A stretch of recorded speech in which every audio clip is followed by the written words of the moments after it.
They told me to sit down and be quiet at my own husband's estate dinner. They called me just the widow, like I hadn't helped build every part of this family from the very start. I didn't yell, I didn't cry. I just smiled, stood up, and walked out the door without saying a word. I heard them laughing behind me, thinking they'd won, but by the time the sun came up, their bank accounts were frozen, their houses were locked up tight, and everything they thought belonged to them was now legally mine. And I wasn't finished yet. Hi, my name is Eleanor Whitmore. I'm 68 years old, and to my own family, that suddenly means I'm invisible. Before I left the house that evening, I ironed my blouse twice to get the wrinkles out. I checked my lipstick 3 times and promised myself I wouldn't cry, no matter what. I kept telling myself, it's just dinner. It's just my family. These are the same people I've loved and raised for more than 40 years. We were meeting at my son Blake's house, the big, shiny one he and his wife, Candace, bought after my husband Henry and I helped them get the loan. Not that anyone bothers to remember that anymore. They said we were getting together to talk about estate stuff, which I guessed meant the house by the lake and the retirement money. Everything Henry and I worked so hard to build while eating cheap soup for lunch and skipping vacations for 20 years. I brought a blueberry pie because Henry always said it was my best, and I hoped maybe it would ease the tension. When I walked in, no one even looked up. Blake was already pouring wine, like he was the fancy host of some winery tour. Candace clacked around the kitchen in her gold heels and pested on Smile, acting like she owned the place. Their oldest boy, Jack, nodded at me the way you nod at someone you hardly know at a funeral. The air smelled like too much perfume and something burning in the oven. 9 of us sat down at the table, the same table I bought them last Christmas. Blake started by saying, "We've been thinking it's best if we simplify things, right?" Then, I knew exactly what he meant. Less of me, more for them. I tried to keep my voice calm and asked, "Have you talked to the lawyer about the trust?" Candace didn't even look up from her phone. She mumbled, "You're just the widow, Eleanor. Maybe just stay quiet for now." The room went dead silent. Then Blake chuckled, and my other son, Trevor, laughed too, like it was the funniest thing they'd ever heard. My hands shook under the table, not because I was scared, but because it felt like losing Henry all over again. Only this time, I was the one they were burying. I looked at each of them, one by one. Their eyes were flat, like I was just some old piece of furniture taking up space. I set my fork down, stood up, and left without a word. I didn't want to give them the pleasure of seeing me cry or hearing me beg. I left the blueberry pie untouched on the counter. I walked to my car, locked the doors, and for the first time in 43 years, I let the quiet feel like peace instead of loneliness. They didn't bother to call after me. They had no clue what I was about to do next. I didn't sleep that night. Not even for a minute. I sat in Henry's old brown recliner with the worn-out blanket we used to fight over on cold nights. It still had the little coffee stain he never noticed.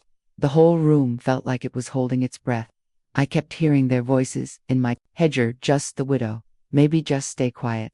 Like I was nobody. Around 2:30 in the morning, I couldn't stand the stillness anymore. I got up and walked barefoot down the hall to the cabinet we never let the boys touch. We used to call it the no-go drawer. That's where we kept our passports, house deeds, old wills, tax papers, all the things we didn't want them to mess with. My hands were cold as I opened it. I didn't even know exactly what I was looking for. Maybe something to prove I still mattered, that Henry hadn't left me alone in all this. I pushed aside the familiar folders, insurance papers, birth certificates, an old photo of us smiling in Colorado. Then I saw it. A thick white envelope stuffed in the back, with my name written on it in Henry's handwriting. Eleanor. I stared at it, afraid it might vanish. Henry was never the type to leave sweet letters. He showed love by making sure the car tires were good and the gutters were clean, not by writing notes. I opened the envelope slowly, my hands shaking all over again. Inside was a single sheet of notebook paper and a stack of documents paper-clipped together. The letter said, "If you're reading this, something has already gone wrong. I wanted to tell you sooner, but I knew you'd try to fix it. Instead of protecting yourself, the boys, they're not bad, but they're selfish. And Candace, she's worse. I saw it happening the moment when I got sick. Henry made some big changes. He put everything, our house, the bank accounts, the lake property, in my name. He gave me full power to make decisions. The boys didn't know. Henry wrote in his letter, 'Don't feel guilty for using this. Don't let them shame you into staying quiet.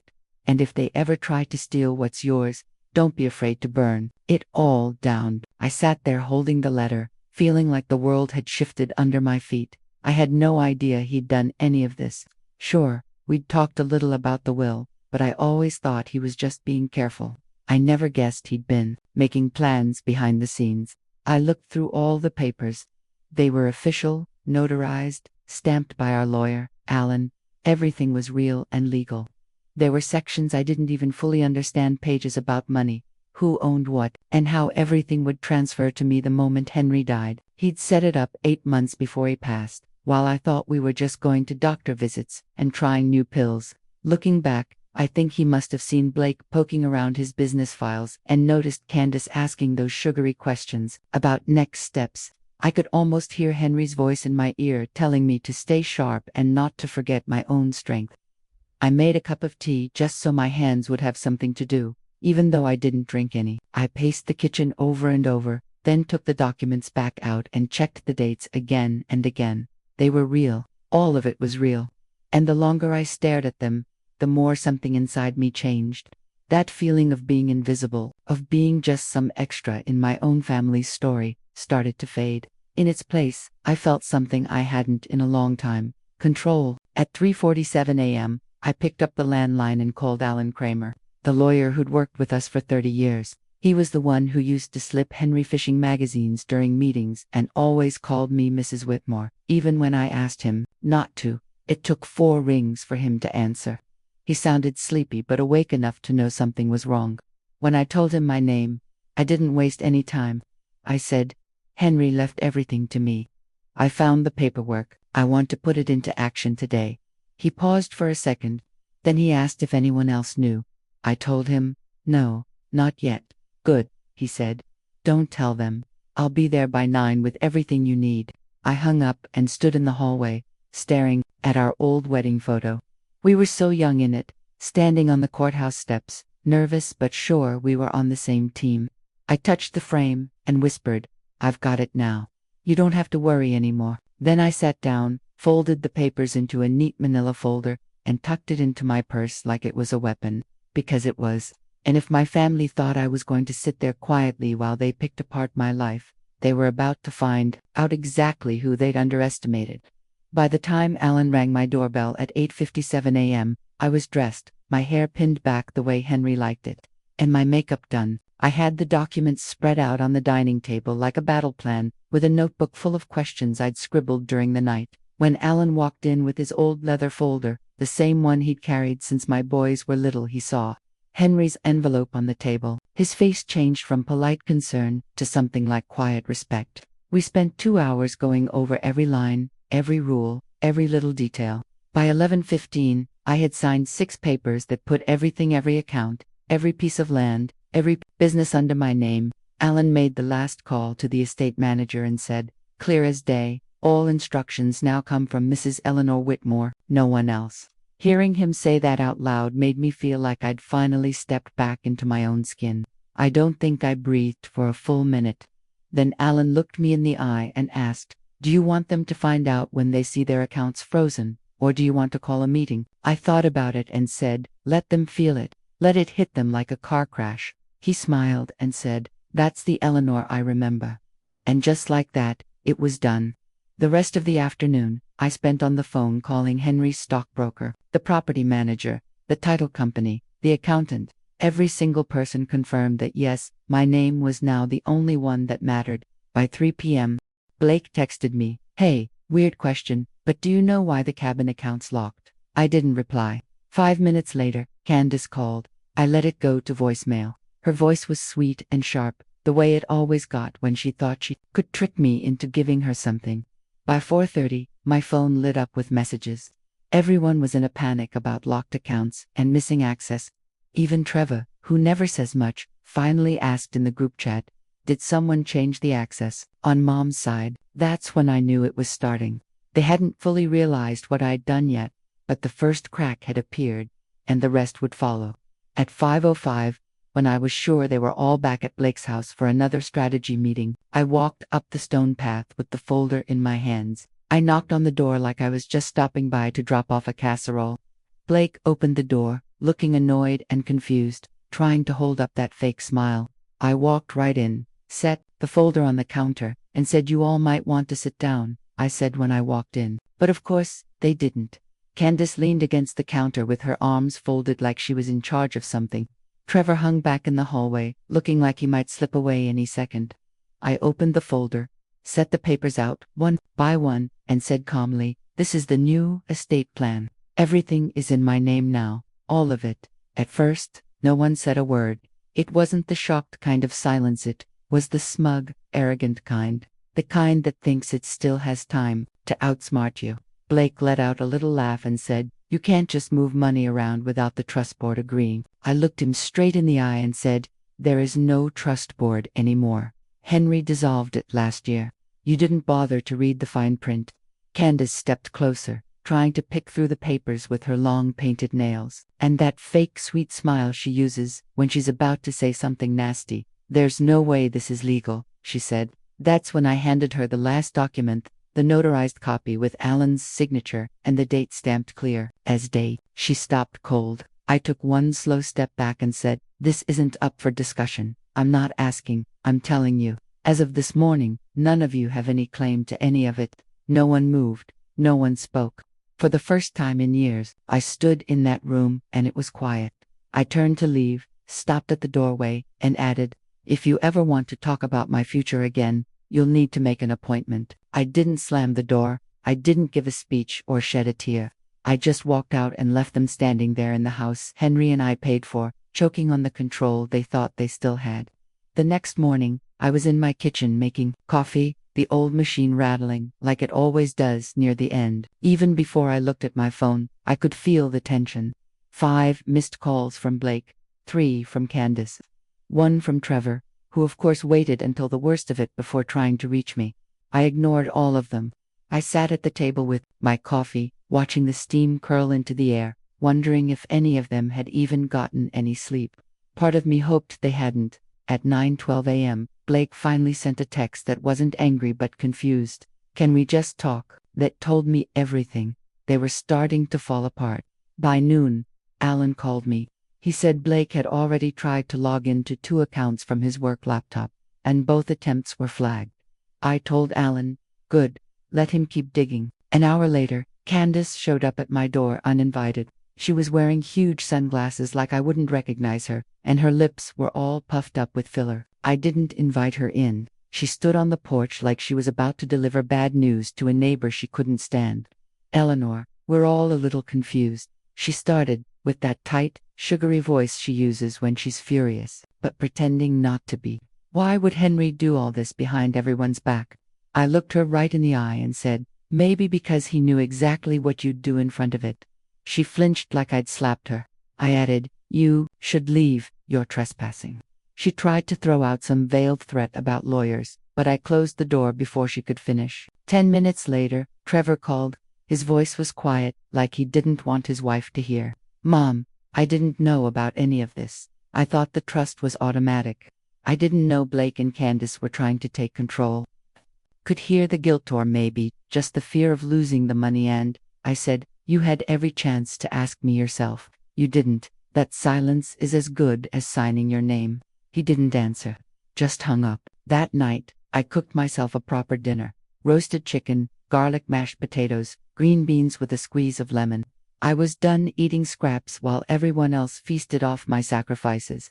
I poured myself a glass of wine, and the phone rang again. This time it was Ava Blake and Candace's 17-year-old daughter, the only one who ever looked me in the eye at family dinners. Her voice was small and shaky. "Grandma, I don't know what's going on.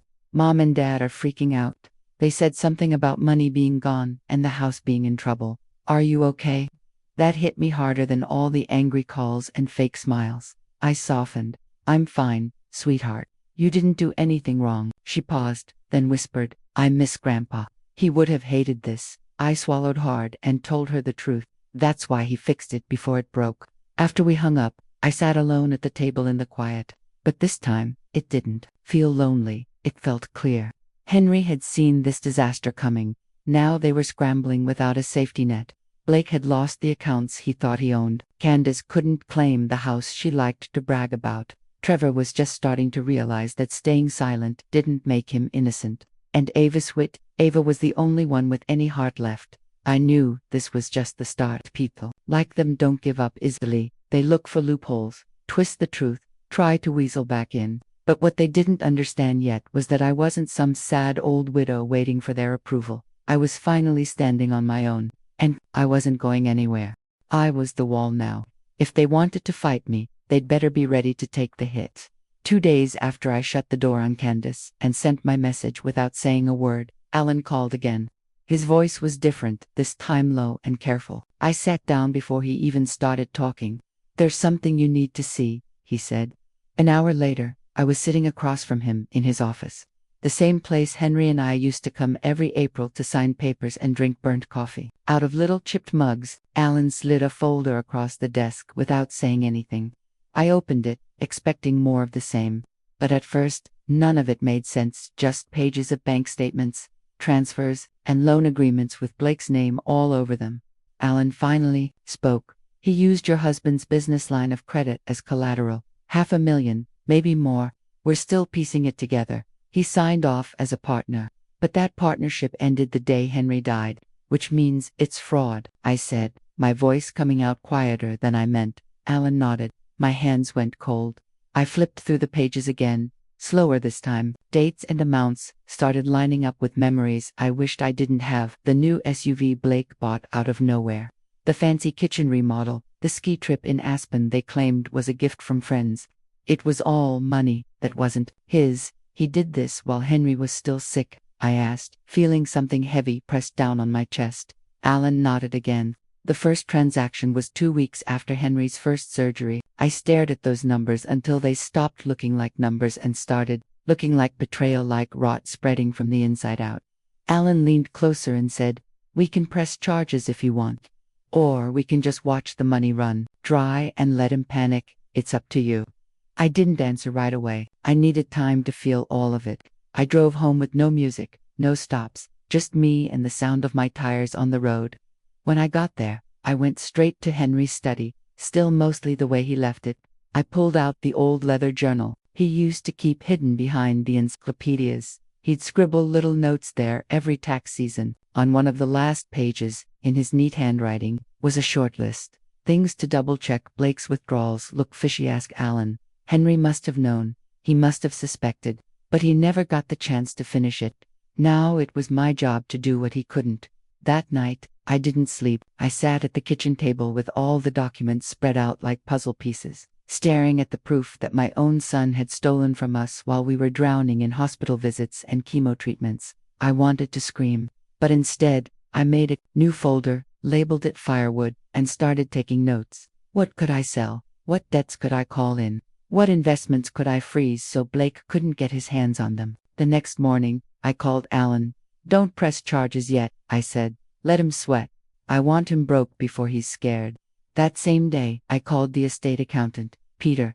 I hadn't spoken to him since Henry's retirement party. I asked straight out, "Did you know any of this?" He didn't deny it. I had concerns, but your name wasn't on anything yet. My hands were tied. Well, I told him, "Now they're not. Start talking." And he did. For over an hour, he told me everything, how money had moved in strange ways, how there were red flags he couldn't investigate, how Blake had probably racked up debt believing that when Henry died, he'd inherit everything and cover his tracks. It wasn't just greed, it was arrogance. He never once thought I'd be the one left standing when the dust settled. That night, I sent Blake a single text. "You might want to get a lawyer, an accountant, and a very cheap apartment." He didn't reply. But I didn't need him to, because sometimes the loudest thing in the world is silence, the kind that means you know you've lost. 3 days later, they invited me to a family barbecue like nothing had happened, like we hadn't turned the whole family upside down and shaken all the rotten pieces out. Every part of me wanted to stay home and let them sit there in their own lies. But I decided to go, because sometimes showing up is more powerful than staying quiet. I wore the pearl earrings Henry gave me for our 30th anniversary and brought a bottle of red wine. I knew none of them could afford any more. When I walked into the backyard, the whole thing looked stage cheap. Plastic tablecloths, Forced smiles, music just loud enough so no one had to talk about the truth. Candace was wearing white, like she was trying to look pure. Blake stood at the grill pretending to be some good provider, flipping burgers like the world wasn't crashing down around him. Trevor gave me a little nodward, unsure if he should be angry or relieved. I just smiled back, set my wine on the table, and waited. Because they still hadn't figured out the most important part. I wasn't some grieving old woman they could push around anymore. I didn't wait long. I walked straight up to the picnic table, set down the folder I'd labeled firewood, and said, "We need to talk now." Candace rolled her eyes. Blake mumbled something under his breath. Trevor reached for a beer, like a kid trying to pretend nothing was happening. I opened the folder and laid out every single paper, the proof of Blake's loans, the forged signatures, the transfers, all of it. "This," I said, keeping my voice calm, "is what Blake did while your father was dying." I didn't yell. I didn't need to. Because people don't forget the words you say. They remember how steady you were when you said them. Blake let out a sharp laugh and started, "This is ridiculous. That's not even." I cut him off. "It's not a guess. It's notarized. It's confirmed. And the only reason you're not in jail right now is because I'm giving you one last chance to admit what you did." Candace stepped forward, her voice shrill and cracking. "This is a setup. He didn't steal anything. Henry would have told us." I turned to her slowly, met her eyes, and said, "Henry saw it. He just didn't trust you to fix it." For once, she didn't have anything to say back. Ava, who had been sitting quietly by the fence, looked at me wide-eyed like she was finally seeing all the cracks in the story she'd been fed. I looked at Blake again and said, "You're going to start signing things over today. The vehicles, the cabin, the furniture, the business inventory. You don't get to keep the pieces of what you tried to destroy." Blake clenched his jaw. His chest rose and fell hard. "You're going to burn this whole family down over some paperwork." I leaned in just a little and said, "No, you did that when you stole from your father's grave." That shut him up. I turned and started walking toward the back gate. I heard someone, probably Candace, mutter, "You're just bitter, that's all, a bitter old woman who couldn't let go." I stopped, didn't turn around, just said, loud enough for all of them to hear, "No, I'm the woman who paid for this entire yard, and I just decided you're not invited back into it." Then I walked through the gate and didn't look back. When I got home, I poured myself a glass of that red wine and sat on the porch. I watched the sun sink behind the trees and wondered how it was possible to feel grief and power at the same time. I wasn't happy, but I was free. And freedom, I'd learned, tastes a whole lot better than forced smiles and stolen money. The next Monday, I met with the real estate lawyer and handed him the list of properties Henry and I still owned. The lake house Blake liked to brag about on Instagram. The downtown condo Trevor had been renting out in secret for extra cash. Even the SUV Candace used to drive Ava to school, pretending it was a gift from Blake's hard work. In truth, the lease had Henry's signature on it. Now it was all legally mine. I signed the sale papers one by one. No big speech, no tears. Just clear, steady signatures that felt like cutting tumors out of a body that had stopped working. Years ago, the lawyer asked if I wanted to tell them myself, or just let the paperwork do the talking. They didn't invite me into the room when they thought they were dividing up the kingdom. I said, "I'm not giving them a stage now that it's collapsing." By Friday, Blake's business account had been drained of the money he'd stolen. Candace's credit cards were declined at some fancy boutique in Westport, and Trevor called me, out of breath, asking if the building manager was serious about ending his lease. "Yes," I told him, "and the next person who lives there will pay rent, like everyone else." Candace, of course, didn't go down quietly. She showed up again, red-faced and screaming on my front steps. She was waving her arms and shouting about elder abuse. Even though I was standing there behind the window, with better posture, better paperwork, and honestly, better skin than she had despite all the injections, I didn't open the door. I didn't say a word. I just stood there, watching through the blinds as she lost control and finally stomped away. The next morning, I had a locksmith change the locks on the cabin. The day after that, the SUV was picked up right out of Blake's driveway in the middle of brunch, while the neighbors peeked out from behind their curtains. I wasn't doing any of this for revenge. I was doing it to reclaim what was mine, what Henry and I built together, brick by brick, while everyone else sat back and waited for the inheritance buffet to open. That night, Ava texted me, "Dad is losing it. They're talking about moving in with Aunt Brenda. Is this permanently?" I stared at the message for a moment before replying, "Actions are permanent. So are consequences." She didn't respond right away. I saw the little dots where she was typing and stopping, like she wanted to say more but couldn't find the words. I understood. She was caught between the people who raised her and the truth they never wanted her to see. That night, I slept better than I had in months. No bad dreams, no tossing and turning, just a deep, quiet peace that finally settled into my bones, because at last, all the noise was gone. And all that was left was the truth. When I woke up, I had a new email waiting for me. It was from the estate's financial advisor, saying that every major asset had been taken back, sold off, or put under my name. The message ended with one sentence I read over and over again: "You now hold 100% control." For the first time since Henry died, I actually believed it. I was halfway through my toast when the doorbell rang. Before I could even peek out the window, I saw a white envelope slide under the door. No return address, just my name, in shaky handwriting. At first, I thought maybe it was from Ava something she couldn't bring herself to text. But when I opened it, what fell out stopped me cold. It was a copy of a psychiatric evaluation form. It wasn't signed, but someone had marked it up in angry red highlighter around the words, "Capacity Evaluation Recommended." I knew exactly what it was. After all the years of reading Henry's legal papers, I could spot a setup a mile away. Someone, though I didn't need to think twice about who, was trying to file paperwork to say I wasn't mentally fit to handle the estate. I held that paper in my hand and didn't feel scared, just insulted, like this was their last cowardly move after everything else had failed. That afternoon, I drove straight to Alan's office. I didn't even say anything when I walked in. I just set the envelope down on his desk. He flipped through it, his eyebrows climbing higher with every page. "They actually tried this," he said. "That's bold." I nodded. "Trace it. I want to know who ordered this, who wrote it, and who thought they could get away with it." 2 days later, Alan called me back, sounding sharper than I'd ever heard him. "It was Candace," he said. "She convinced a notary she knew to try to backdate the form. We have the emails. One of the assistants turned them over. She didn't want to be part of a felony on a Sunday morning." I took a slow breath and said, "Press charges." He replied, "Already in motion." That evening, a sheriff's car pulled into Blake's driveway while they were unloading groceries from a borrowed sedan. The neighbors all came out to watch. Candace screamed and cried like she'd practiced it in the mirror 100 times, but it didn't stop them from cuffing her right there on the sidewalk and reading her the charges: fraud, forgery, and trying to abuse the court system. Blake tried to step in, but the deputy just put a hand on his chest and shut him down. I wasn't there to see it, but later, Ava called me. She sounded embarrassed, like she couldn't believe her own parents had sunk so low. "She tried to say it was your fault," Ava whispered, "but nobody believed her, not even Dad." I told her gently, "Some people don't break.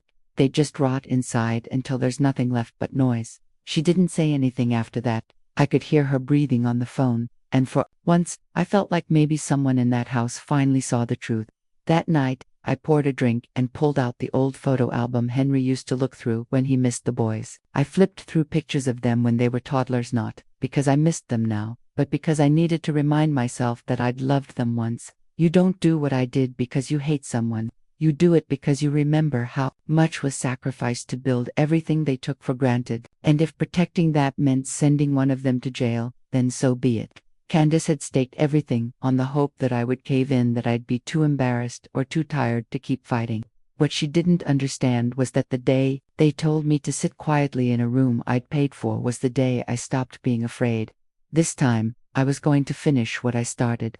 The courthouse hearing for Candace's charges was short and harsh, just like the damage she'd tried to, 'cause I didn't even bother going. Alan texted me 3 simple words afterward: "She took a deal." I didn't need to know the details. I knew she would never risk a trial, not with all the emails and the witnesses lined up against her. The plea meant no jail time, but she'd have a permanent record and a fine big enough to rattle whatever money they had left. Blake didn't say a word to me after that, not to defend her, not to threaten me, just silence. The kind that tells you someone finally understands the ground is gone beneath them. The next week, I shifted gears. Not for revenge anymore, because there were still decisions to make, taxes to file, properties to settle, papers to sign. I wasn't going to clutch every last asset like some dragon guarding a pile of gold. That was never the point. I just wanted what was mine and what Henry and I built to be safe from rot. So I called Peter, the estate accountant, and told him to transfer the title of the small house outside town, the one with the porch swing and the yellow shutters. Henry always said, reminded him of his grandma to Ava's name. She didn't ask for it, she never expected anything, but she was the only one who never tried to manipulate me, the only one who didn't look away when things got ugly. I wanted her to have something no one could ever claw back. When I told her, she cried. Not the fake, just the soft, stunned crying, like something inside her finally broke loose. I don't deserve this, she whispered. Yes, you do, I said, because you didn't pretend. That same week, I started working with a nonprofit consultant to set up the Henry Whitmore Second Chance Fund, a grant program for widowed women over 60 who'd been shut out of their finances or left picking up the scraps when their husbands died. I didn't want my name on a plaque. I didn't want a big ceremony. I just wanted something that would last longer than the pain. The first application came in before the website was even live, a handwritten letter from a woman in Kentucky whose kids had emptied her bank account the day after the funeral. I approved her grant within 2 hours. And that night, while I was sorting through the last of the papers, I finally felt like I could breathe. I found an old note from Henry one afternoon when I was sorting through his retirement binder.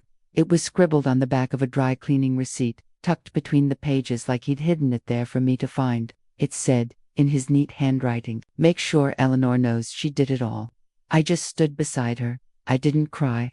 I just held the note for a long moment, feeling the truth of it sink into my chest. Then I folded it carefully and placed it in the top drawer of his desk where I kept the original will, the house keys, and now, finally, a little peace. By Friday, I'd closed the last joint account Blake had tied to that phony LLC. I donated the leftover inventory to a local business program that helps people get started, and I sent a cease and desist letter to the final law firm still foolish enough to pick up Blake's calls. The work of putting everything back together wasn't glamorous or exciting. It was slow, steady, and completely mine and Henry's. It was no longer weighed down by greedy ghosts who shared his blood but none of his decency. That weekend, I sat out on the front porch, sipping my coffee while contractors replaced the old fence panels we'd put off fixing for years. The morning air felt clear and bright, and for the first time, I realized I wasn't just surviving anymore. I was rebuilding from the ashes, and I was doing it on my own terms. Not long after, I found myself standing in front of that same long, shiny dining table, the one where they once told me to sit down and be quiet. It struck me just how far I'd come, and how far they'd fallen, and not even a small part of me felt guilty about it. Blake had sent me an invitation himself, though he tried to word it like it was just a friendly get-together, some nonsense about reconnecting and resetting. Like everything that happened was just a mix-up we could fix over cheap burgers and awkward apologies. I didn't go there to forgive anyone. I went because sometimes the people who tried to erase you need to see you standing tall without asking permission to exist. Candace wasn't there. Part of her plea deal required her to stay away from me for at least 6 months. Trevor hung back by the kitchen, looking like he wanted to say something but didn't know how to start. Ava sat beside me. Her hands were folded neatly in her lap, her eyes calm and steady. She looked like she was finally learning how to be strong in a room full of smoke. Blake stood at the head of the table like it was still his house, still his story, but he looked smaller, now tired and hollow, like even he had stopped believing the lies he'd built his life on. He began with some rehearsed line about how families go through storms and weather them differently, but I had no patience left for speeches. I set down my glass, looked each of them in the eye, and said in a clear, even voice, "This isn't a storm, it's the consequence. And every single one of you wrote it." The room went silent. No one reached for their water. No one shifted in their chair. Blake opened his mouth probably to defend himself or spit out another excuse, but I lifted my hand to stop him and said, "You told me I was just the widow, that I should sit quietly. But I wasn't quiet when I built this family. I wasn't quiet when I kept it alive. And I won't be quiet now that I've taken it back." I paused long enough to let those words land. Then I added, "This table, this room, I own them, legally, emotionally, and structurally. You're guests here, and you'd better remember that."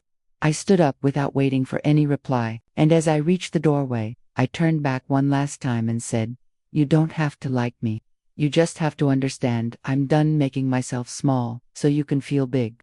Then I walked out not because I was angry, but because I was finished. Outside, the sky was bright and clear, the kind of day Henry always said was perfect for yard work. As I climbed into my car, I didn't feel smug or triumphant. I just felt settled.